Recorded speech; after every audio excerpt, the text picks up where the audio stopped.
What's up, guys? It's Ash here. I'm doing a Chris Cornell surface dig. This case always bothered me.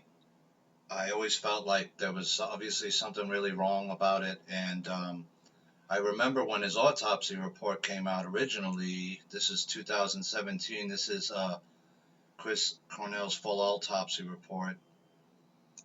And of course, it has a ton of, medical terminology. But there was one part of this that particularly I found interesting, which was this part here, these two paragraphs.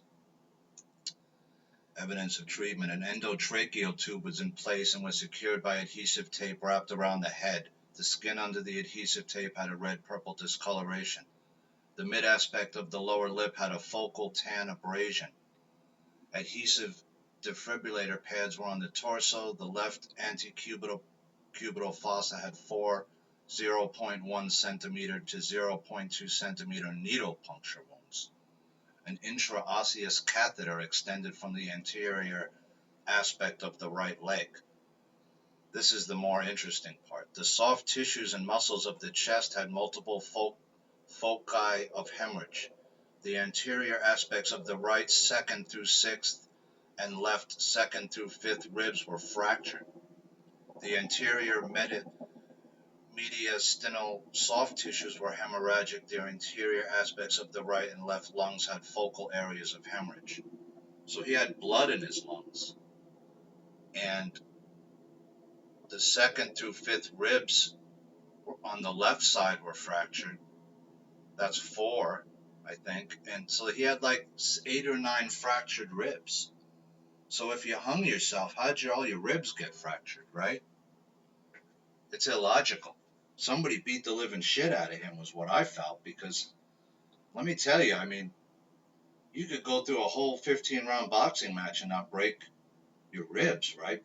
And that's with the guy hitting you. But if a guy wants to break your ribs, and I got steel toes on, I could break your ribs up real easy. It'd only take a couple of kicks to do a lot of damage.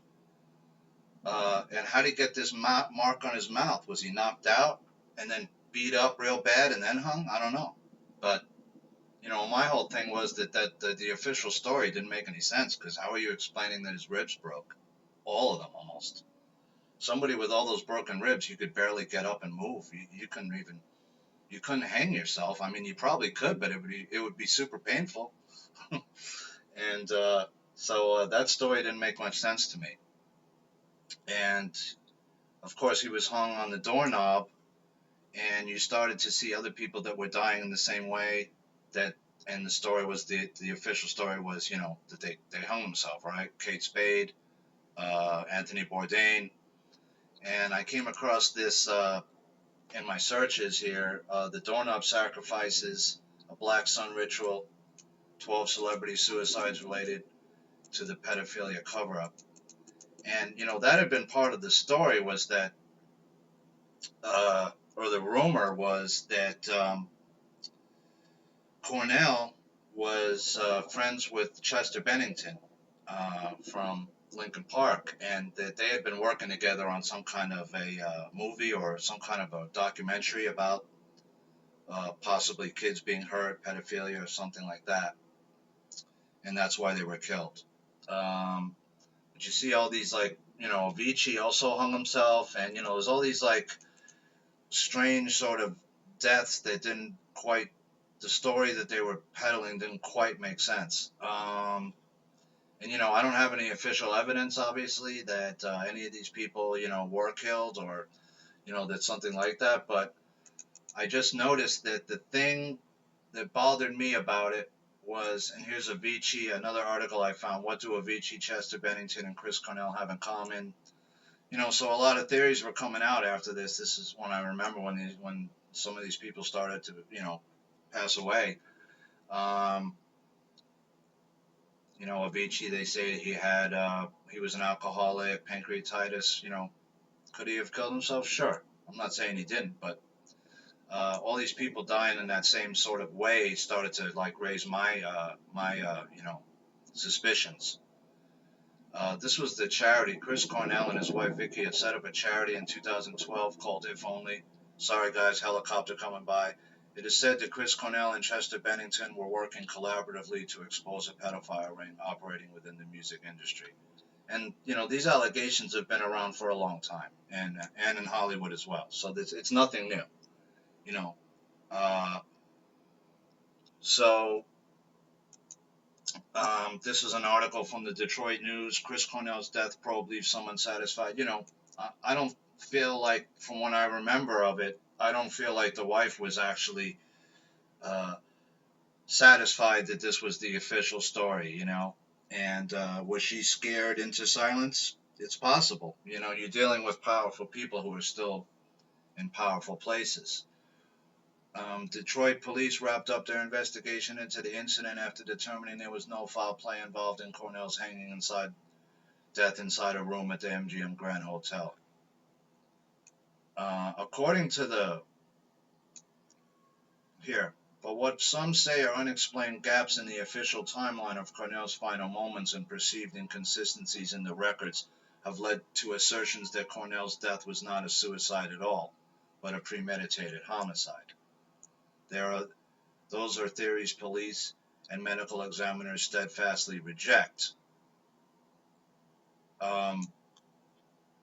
Kirsten told police the door was latched from the inside, and after hotel security wouldn't let him into the room, this is the security guard, I believe, after being asked by his wife to check on him, he kicked the door open. He found Cornell on the bathroom floor with a red exercise band around his neck, according to the report.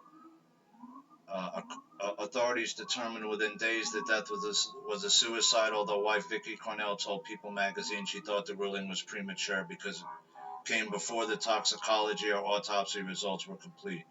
She said the drugs in her husband's system may have altered his mental state. I know he was on some, antidepressant type drugs. Another aspect of this is with Chester Bennington and who he was friends with. And he was also hung himself in a similar fashion. And I remember years before, a little while after that, a recording had come out somewhere that uh, alleged that there was the voice of John Podesta hurting a kid, and that kid may have been Chester Bennington. And when I remember when I looked at a photo of them like next to each other, Chester Bennington and John Podesta, it was just like bang, It's like, how did I not see this before? I mean, the glasses, the hair, the facial, it's like very close, and I started to think that was a correct assumption. And of course, I don't know that.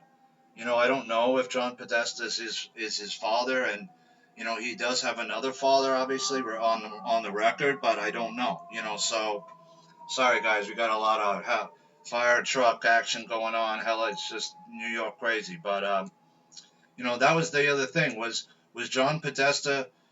People started saying that he was his father, and there was a lot of videos. You could see how much stuff came out about Chester Bennington and about his dad, and where it was. And if you could find that recording, I don't know if it's still on somewhere it was on the cue board. I can't remember exactly where, but I always felt that this smelled. And the question remains: how did all his ribs get broken? How do you hang yourself and somehow you break 7, 8, 9 ribs in your body, which is really hard to do? I mean, if you got the amount of force needed, you'd have to jump out of a 10-story window. That's kind of force you're talking about. 5, 6 stories maybe. There's guys go through whole football games getting destroyed, right? Hit over and over, running backs who never break your ribs, but if you hit a person the right way, you can. So how did all of his ribs get busted up? Why is there fluid in his lungs? Why is there blood in his lungs? So I don't think these questions were adequately answered, and I think, if it was me and I'm the wife, yeah, she probably didn't want to ask too many more questions, right? If she thinks that the other thing, that her husband didn't kill himself, I'm saying, and there might be people out there that, she might be in danger too. She doesn't know, right? So we don't know what the real backstory was. So that's just my surface dig, I always felt that Chris Cornell was murdered. I never accepted the official story, and personally, uh, you know, Cornell family spokesperson and attorney never returned the call. The wife said he didn't want to die. She told the magazine in June, if he was of sound mind, I know he wouldn't have done this. And sometimes when the wife or someone close to you knows you better than the outside world, obviously, right? So I don't know, guys. I don't know. I hope that some truth will come out about some of these, possible suicides, alleged suicides.